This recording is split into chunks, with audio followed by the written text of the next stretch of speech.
All right. It's good to see everyone today. Our portion this week, see, just as I started, somebody else comes into the waiting room.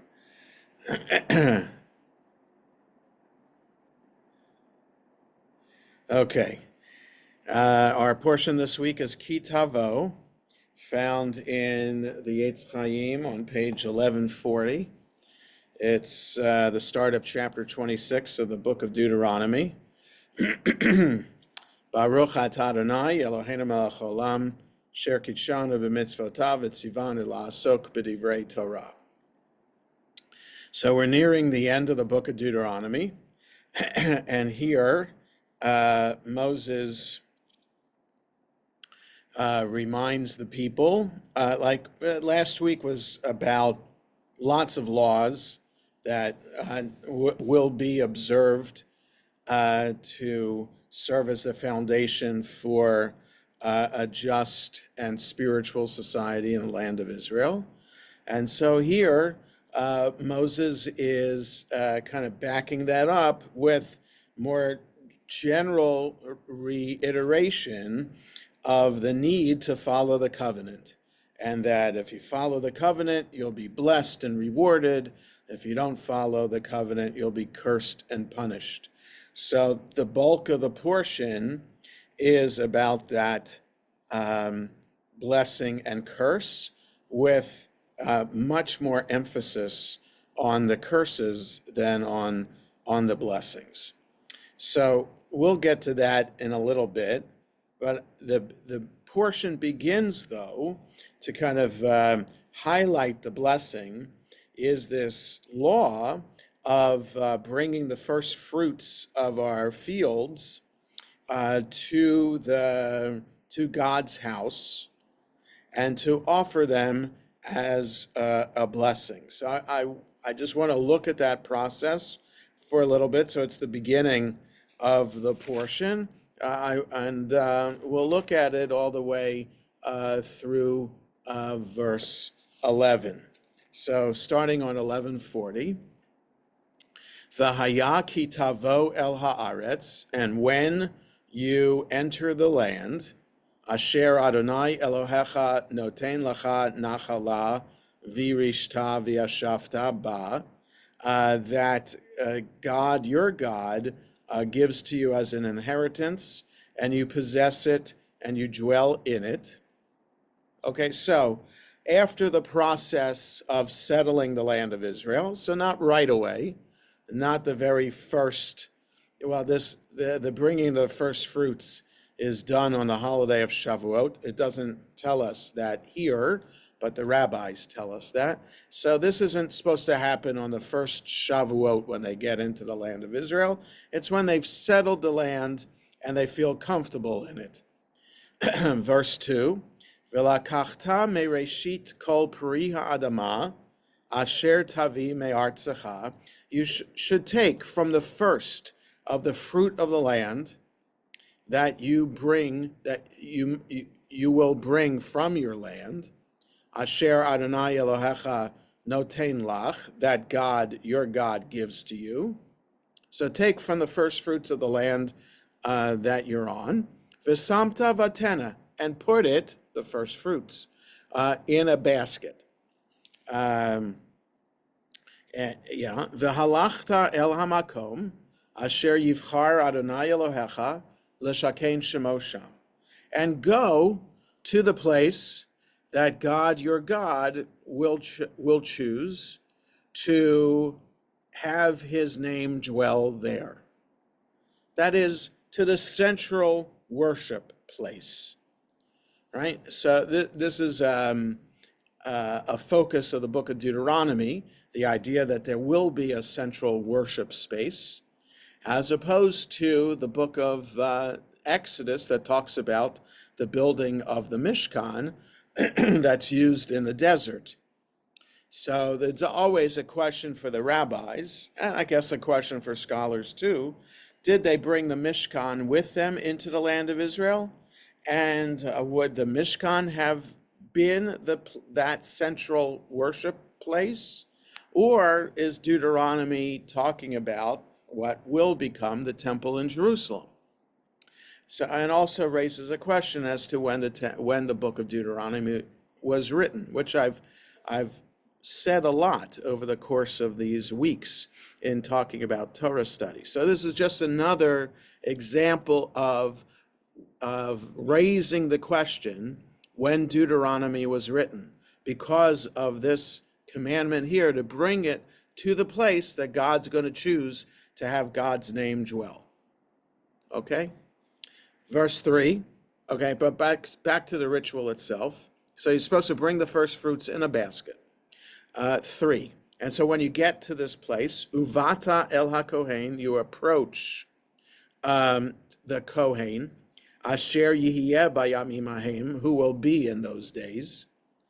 Va'amarta elav, and you say to him, Higadati hayom la'Adonai Elohecha, kivati el haaretz asher nishba Adonai la'avotenu latet lanu. So you say to him, I proclaim this day, or I say this day, but it's more than just saying, because the word Haggadah, what we use for the Passover Seder, it's the same root here. So it's a telling, but a telling in a formal way. So I'm saying or proclaiming today to God, your God. It's interesting. He's saying this. The person is saying this to the Kohen, and addressing the Kohen and saying, God, your God. It's just interesting. It doesn't say Adonai Eloheinu, God, our God, right? The person bringing it belongs to the same people of Israel that the Kohen does. So why is it proclaiming to, I proclaim to God, your God? It should say God, our God. So I have nothing else to say about that, except just to point out the Hebrew and that it's unusual. So I proclaim to God that I've entered the land that God swore to our ancestors to give to us. So it's just an initial proclamation. I'm a citizen of the land of Israel. And I just think about, what's going on in the news today, kind of like you have to, this is the ID that you're showing, proof of citizenship. So you bring the basket of fruit and proclaim, this is a basket of fruit from the land that I came into, that God swore to our ancestors, right? So I didn't buy this in the supermarket. I didn't go to another country to get this fruit. I got it from here, and it's from my land, which is the land that God swore to our ancestors to give to us. Okay? So it's kind of like a proclamation to say, this is fruit from my land that God swore to us. 4, V'lakacha kohen hatene miyadecha, and the kohen will take the basket from your hand, v'hinicho, and put it, lifnei mizbach Adonai Elohecha, in front of or before the altar of God, your God. Okay, so the person says this proclamation out loud, proving that he's a citizen and the fruit is from his land, of the land of Israel. And the Kohen takes the basket and puts it in front of the altar. Okay, now a lot of people coming to bring their first fruits. It's going to be a lot of fruit there in front of the altar. Okay, but it's a big space.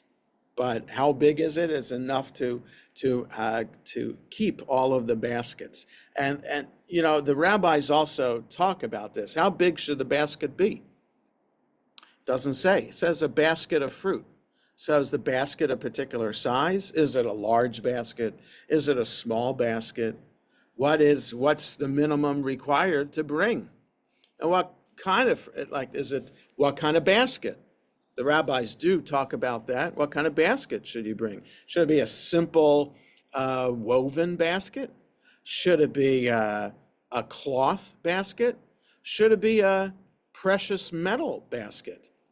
So the rabbis do talk about that and how the wealthier landowners and farmers brought the fanciest baskets, and people were starting to feel awkward about that. The poor farmer, who might have had maybe a small plot of land, is just as required to bring this as the huge landowner who might have acres of land. So the amount of land doesn't matter, and therefore the rabbi said there should be one type of basket, and they legislated that everybody should bring the same baskets. It's the similar idea for getting married. Bride is married with a plain metal band, so that wealthier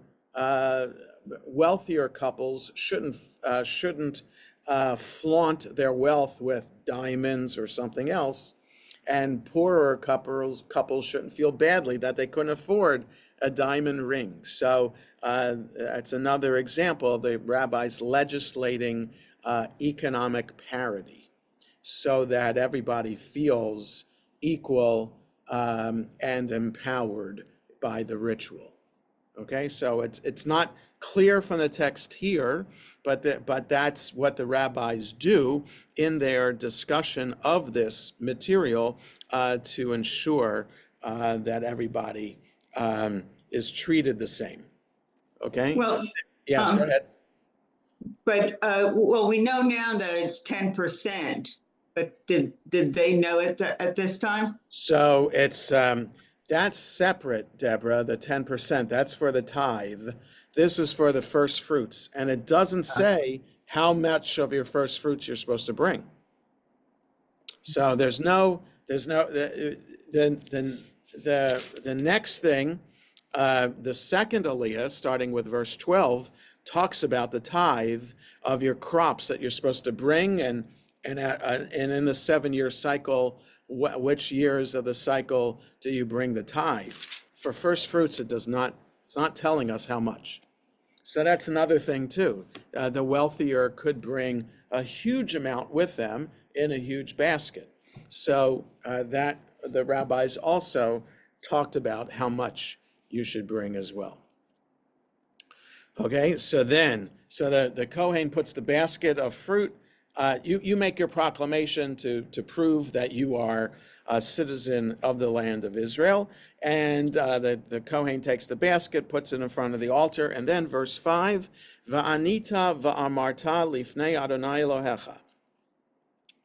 Then you proclaim or respond and say before God your God, quote, Arami oved avi, Vayered Mitzrayima, Vayagar Sham Bimete Ma'at, Vayihi Sham Lagoy Gadol Atzum V'Rav. My father was, it says here, a fugitive Aramean. We might be familiar with the older English translation. My father was a wandering Aramean. It's unclear what the word oved means, Aleph, Vet, Daled. So you see above the line in the commentary below, it says fugitive could also mean perishing or straying. So whatever that is, I'm descended from an Aramean, and this could be a reference to Jacob, or it could be a reference to Laban, his father-in-law. So or it could also be a reference to Abraham, because Abraham started in Ur Kasdim and then went to Haran, right? His family, his father Terach, it says at the end of the portion Noah that Terach and his family traveled from Ur Kasdim to Haran, which is Syria today, northern Syria today. And there, in the beginning of the portion Lech Lecha, God talks to Abraham and Sarah in Haran and tells them to go to the land of Israel. So is the wandering a reference to Abraham, but some rabbis in commentaries over the ages talk about Jacob or Laban. Whatever it is, we're from outside the land of Israel, and we're from the land of the Arameans. Then we went down to Egypt, and we lived there as a small community, and then we became a great, not mighty, but populous people.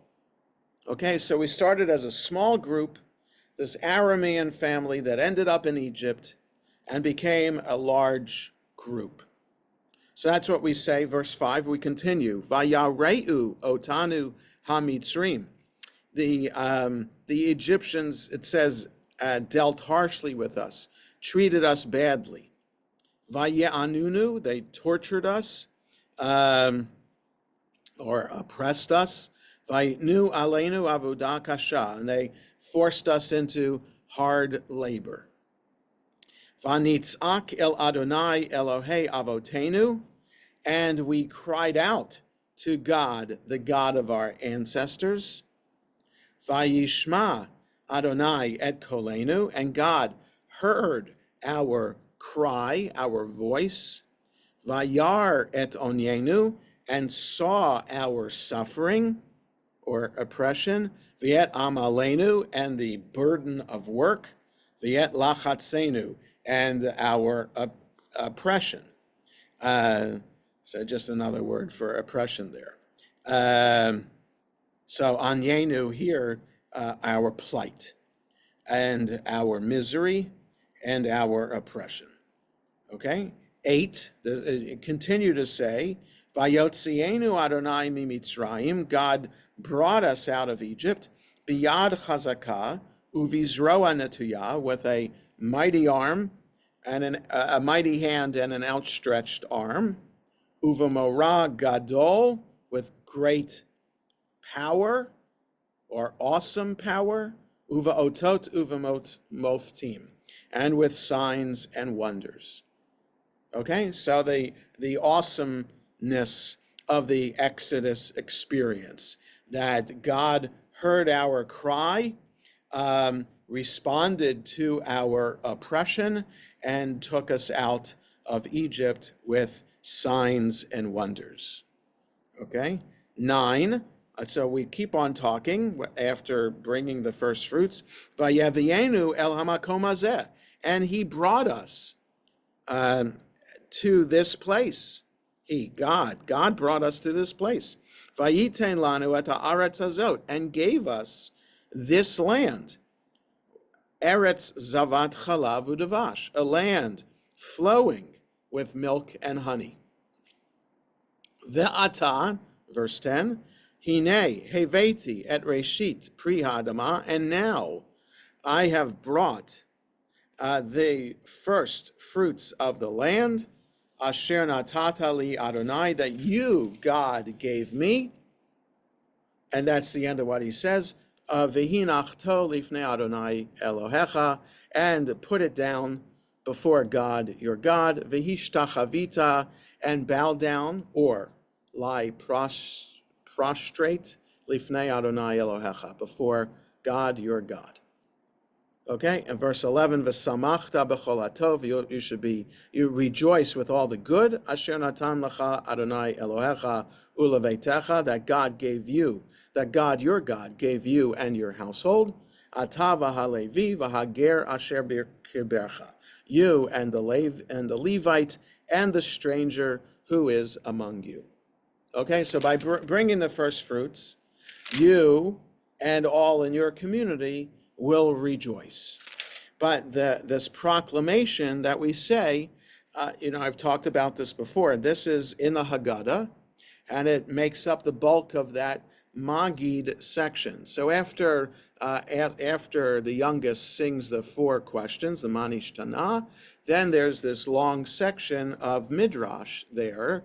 It's one of the older Midrashim in our literature, and it's based on this paragraph. So this paragraph might not have been as famous. I mean, it's in the Torah, But the paragraph becomes more famous for those who do every page of the Haggadah. We're familiar with this. So the fact that it's in the Haggadah, the rabbis wanted to keep that in there. So the theology of the Haggadah, or at least the religious message of the Haggadah, could be a discussion for another time. But the fact that they put this paragraph in there could relate to the idea that Passover is about the Exodus, but it's also about the road to the Promised Land. And even though for history, bulk of history, we've been outside the land of Israel, perhaps someday we will return. So, right, when the Haggadah was written by rabbis who were living outside the land of Israel after the destruction of the temple in Jerusalem, and developed over the Middle Ages in a time when there wasn't an autonomous state of Israel yet. So until 1948, this is the promise that also that not just the past, that this is what we said when we brought the first fruits, but it's also a promise that we'll say it again. That we'll be living in the land of Israel again. We'll be farmers again. We'll be able to have first fruits to bring to a temple that will be rebuilt. And we'll be able to say this and acknowledge to God, thank God that I'm here in this land able to bring these fruits. Okay, so that's the idea behind this paragraph. And another thing the rabbis did is they said, no matter whether the person can say this paragraph themselves, they need to be prompted by the Kohen to say it.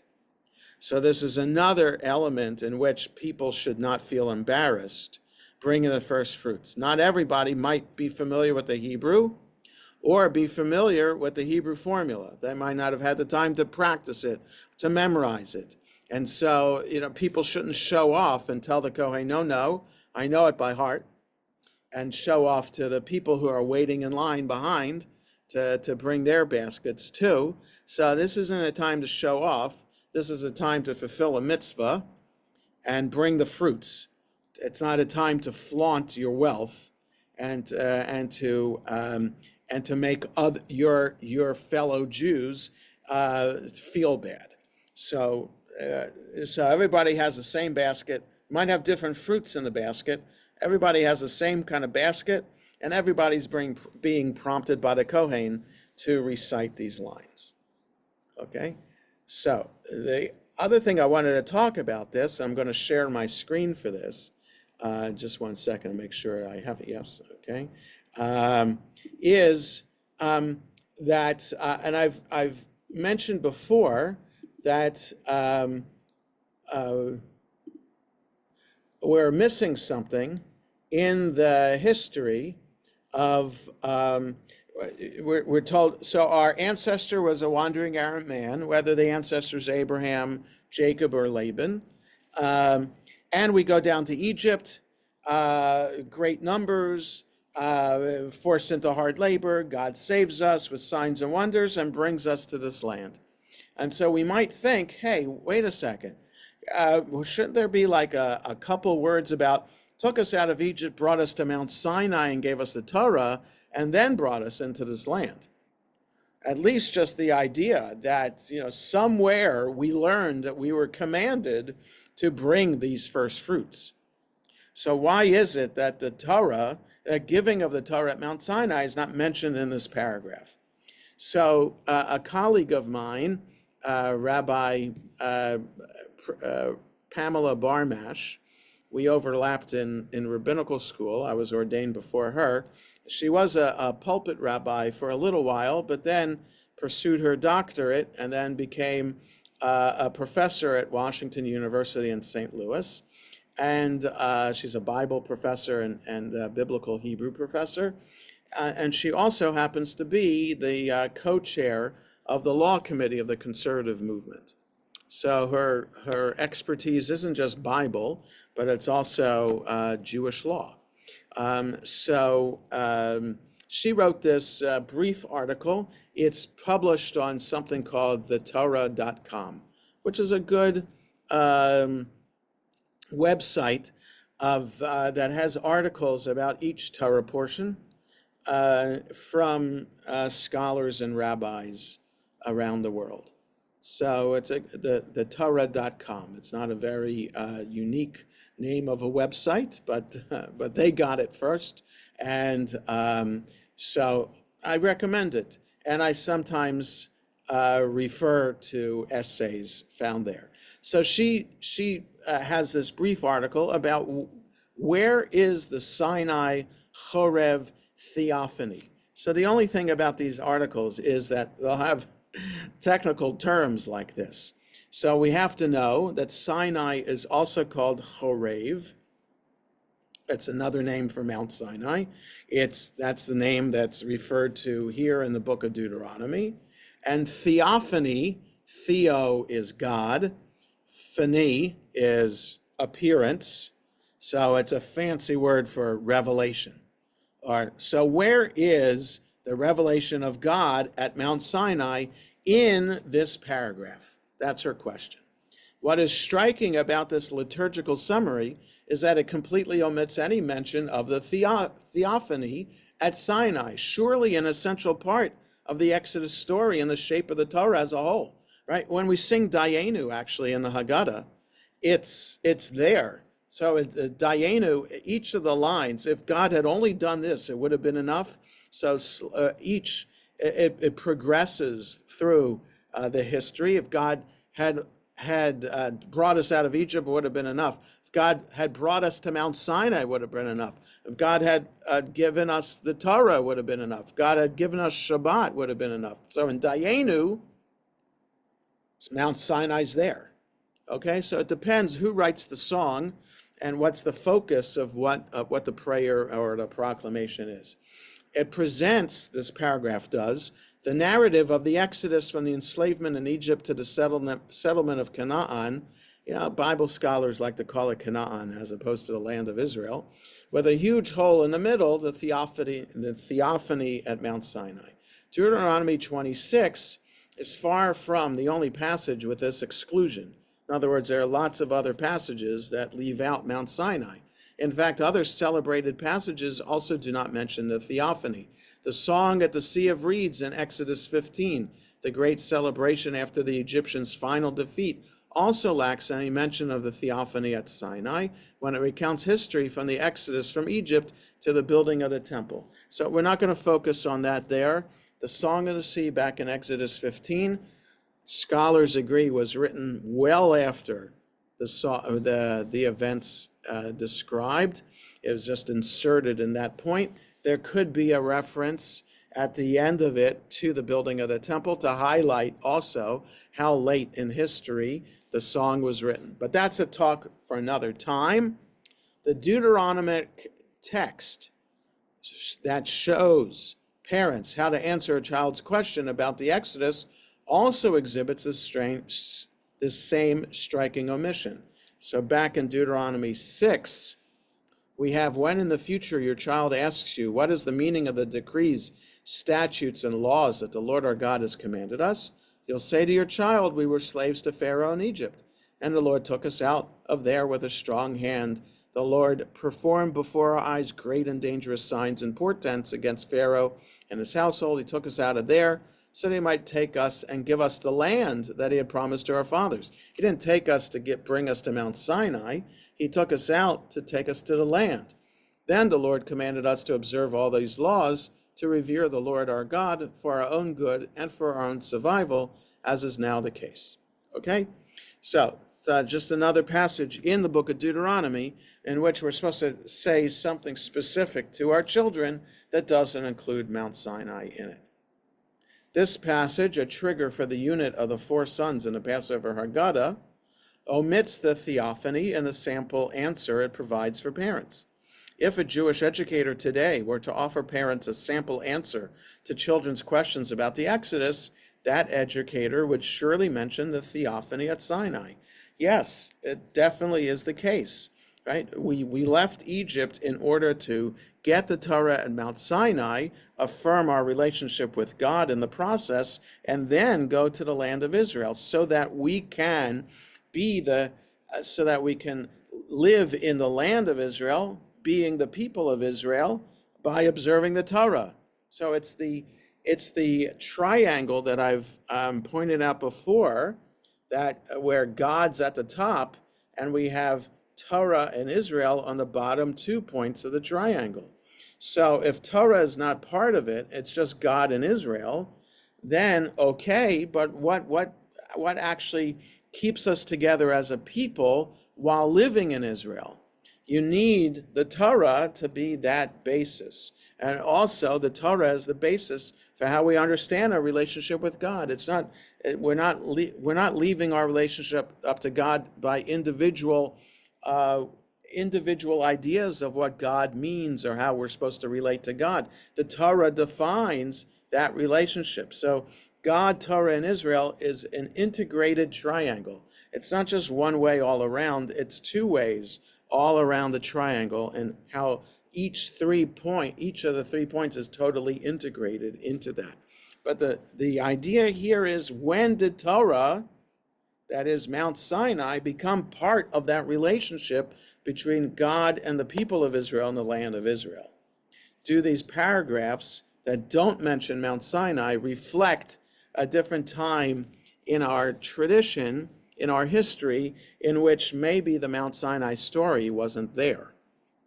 Okay, so why is the theophany missing from these passages? This omission has inspired critical scholars to consider a number of possibilities about the tradition of the theophany at Sinai. So in other words, scholars come up with different ideas of what we can learn about the omission of Mount Sinai from this paragraph here in our portion on 1141. So idea number 1, it's a late addition. One suggestion has been that the original tradition of the Exodus did not include the theophany, and that only in the late First Temple or early Second Temple periods, when the Torah as we have it was in the process of being shaped, which is a discussion that scholars have. When was the Bible written?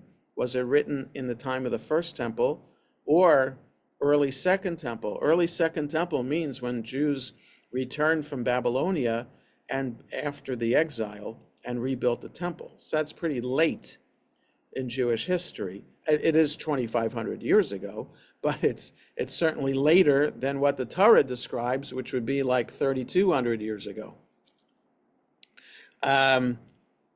When the Torah shaped was a tradition of, and that only in the late First Temple or early Second Temple periods, when the Torah as we have it was in the process of being shaped, was the tradition about the theophany at Sinai incorporated into the Exodus narrative. It was therefore a late and secondary addition to the Torah. So in other words, we have different oral traditions, maybe even different written traditions that have been passed down in different Israelite families.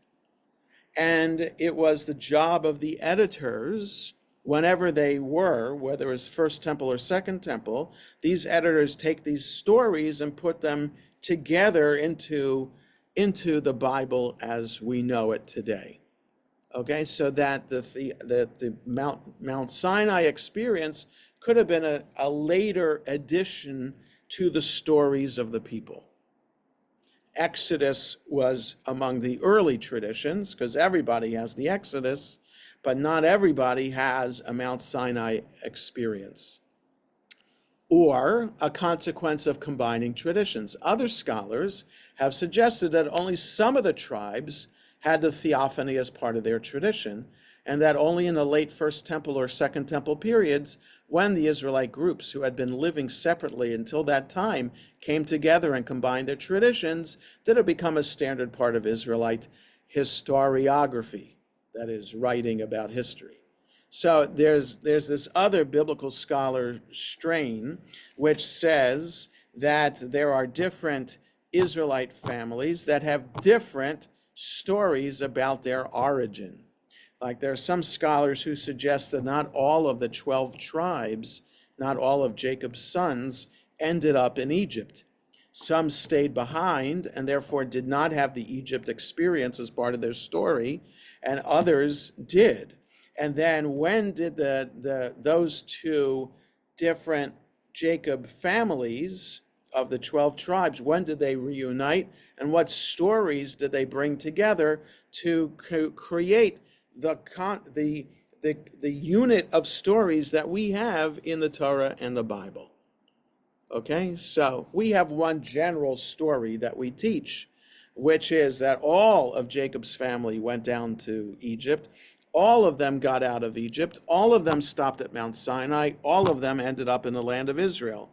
But scholars have suggested that that's not it's not historically accurate. But we don't have material that can corroborate those theories. It's just theories based on how the stories are written in the different books of the Bible.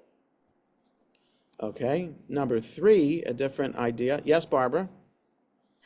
Isn't there also the theory that Deuteronomy was written a lot later than the first of 4 There's books? that too. Yes. Right. So there's that idea. So that you have the different ideas of how the people of Israel got together, and then you have the different ideas of how the different stories appear in the Torah and in the Bible. So yes, you have different theories about the origins of the books themselves, as well as the origin of the different Israelite families too. Right? So it's a combination of literature, when the literature was written, and when the people themselves became a unified people. Okay, a third idea, a third possibility is that the tradition of the liturgical recitations about the Exodus and the tradition about the theophany at Sinai originated and were used in separate contexts. In other words, these different liturgical recitations, that is, liturgy is prayers, right? The organized prayers, collections of prayers. So there are different prayer recitation moments about the Exodus, and each of these were used in a different way. The two traditions were known to the same groups early on, but that they were used liturgically in different contexts. Thus, the Bikurim, first fruit declaration, does not reference the theophany at Sinai because it was not relevant to that ritual, not because it was unknown. It may also be that the two traditions were employed in different religious settings and for different religious purposes. And the reason why a number of the liturgical recitations about the Exodus omitted the mention of the theophany at Sinai is that they retained the original shape of the ritual, including the original words of the liturgy. The two traditions were integrated at some point, perhaps in the late First Temple or early Second Temple periods, as evidenced by the overall shape of the book of Deuteronomy, a composition that recounts the Exodus and the theophany at Sinai and devotes the bulk of its text to the revelation of law. Okay, so in other words, Deuteronomy is including a theophany in the Exodus story, but the bringing of the first fruits isn't necessary to mention Torah there. Though it's a chicken and the egg kind of idea, though, because the Torah command has the law in it to bring the first fruits. And so the bringing of the first fruits might not require Mount Sinai, right? Because the focus is on the land. First fruits comes from the land. It's not coming from Mount Sinai. So if the first fruits are coming from the land, then you just focus on the land. We started outside the land. We ended up as slaves in Egypt, but then we finally got back to the land, a land flowing with milk and honey.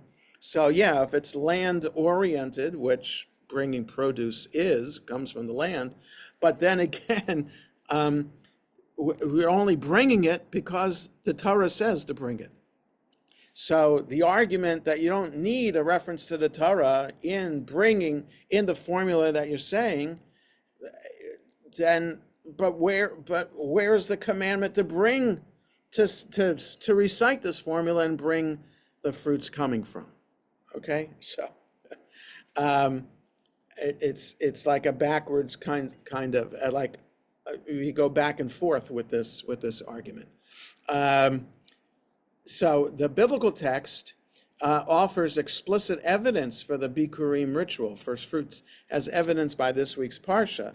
While there's no explicit evidence of a theophany at Sinai ritual, right?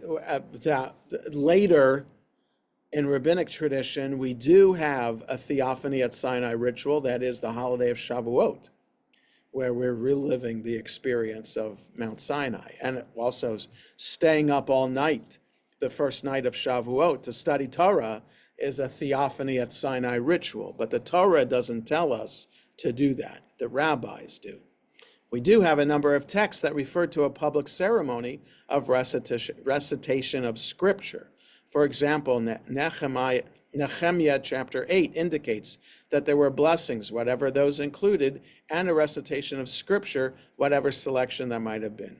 A ritual recitation about the theophany might have originated in such a context.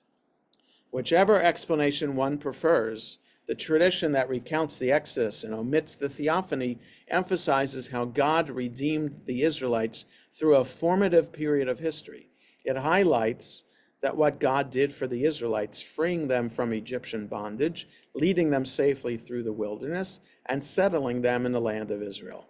This is similar to the famous omission of Moses in the traditional Passover Haggadah, an absence that highlights God's role in the Exodus. Right? You want to focus one particular thing, then you leave out something else that might distract us from what we're really supposed to focus on. Right? If Moses had been in the Haggadah, then we might be distracted and think that Moses was instrumental in leading us out of Egypt. But if you leave Moses out of the Haggadah and you only have God, then it's clear the focus is that God brought us out. Same here with the bringing the first fruits. If the focus is on bringing fruits, then you might be distracted about the Mount Sinai experience. Both the Passover Haggadah and the Parsha focus on God's saving deeds without the interference of any mention of Moses or of the theophany and its covenant requiring the Israelites to perform certain deeds. By focusing solely on God's actions, they highlight God's redemptive acts. Okay, so that's Rabbi Barmash's theory about this, and putting it all together in a nutshell for us. There were just a couple of footnotes, but nothing too academic that meant for biblical scholars only. So just her approach to understanding why Mount Sinai is missing from the story. Okay, any questions or comments about this?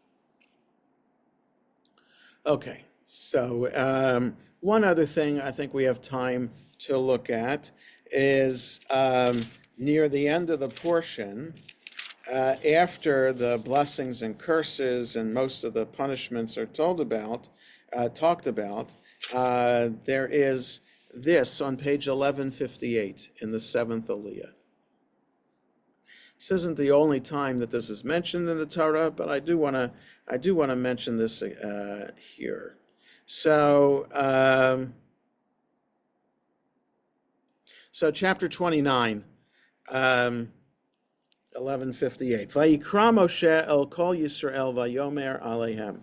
Moses called to all the people of Israel and said to them, Atem re'item et kol asher asa Adonai la'enechem be'eretz Mitzrayim. You saw all that God did before your eyes in the land of Egypt. Actually, they didn't. If we think about it, they're in their 40th year, and the generation that left Egypt should have died in the desert. So he's talking to their children. So just a note, just pointing that out, right? Technically speaking, God, he is not speaking. The people did not see what God did. They heard about it, but did not. So anybody over 20, when in the desert, had to die. So it's possible he's talking to some survivors who are younger than 20. So they might have been old enough to really understand what was going in Egypt, but they could have been babies. Okay. Beretz Mitzrayim lefaro ulechol avadav ulechol atzo. What God did before your eyes in Egypt and in the land of Egypt to Pharaoh and all his slaves and all his land. 2. Hamasot hagdolot asher ra'u einecha. The wondrous feats that your eyes saw. Ha'otot v'hamoftim, the signs and wonders. Hagdolim hahem, the great ones, the great signs and wonders, those great signs and wonders. 3. V'lo natan Adonai lachem lev lada'at ve'enayim lirot ve'oznaim lishmoa ad hayom hazeh. Yet to this day the Lord has not given you a mind to understand, or eyes to see, or ears to hear. This is a fascinating thing that I wasn't planning to focus on. I wanted to focus on the next verse. In other words, right, we don't have the capacity, I think this is what verse 3 is saying, we don't have the capacity to fully understand God's ways. God brought you out. God had all these signs and wonders. You saw them. You heard them. But you could not really understand exactly what these are about, right? We understand them in our limited human way. We can't really understand them in God's way. That's how I understand that they don't fully understand all aspects of God. So 4, Va'olech etchem arba'im shana bamidbar, I led you or made you walk for 40 years in the wilderness. This is what I wanted to say. Lo valu simlotechem me'alechem. The clothes on your back did not wear out. V'na'alcha lo valta me'al raglecha. And your shoes, or sandals, did not wear out from off your feet. This is what I wanted to say, just this idea, right? We don't think about this, but they wandered for 40 years. Where they get their clothes from, and usually clothes don't last for 40 years, especially if you're walking in the desert heat and just walking, and so things wear out pretty quickly, where you assume that they made new clothes all the time, and they may have made new shoes all the time. But here the miracle is, no, the same pair of shoes that they wore out of Egypt, they wore for all those 40 years. The same garment that they were wearing when they left Egypt, they were wearing 40 years later. So we know of the miracle of the manna that fell down every day. So the people didn't have to cook food or gather food. All they had to do was gather the food that fell from the sky. So there was that miracle that we're familiar with. But the added miracle was they didn't have to worry about where their clothes were going to come from and where their shoes were going to come from. So that also adds to the miracle of wandering in the wilderness for 40 years. God took care of all of their needs, not just food and water, but also their clothing. So God, and it took us a long time to understand the impact of that miracle on our lives, Moses is saying.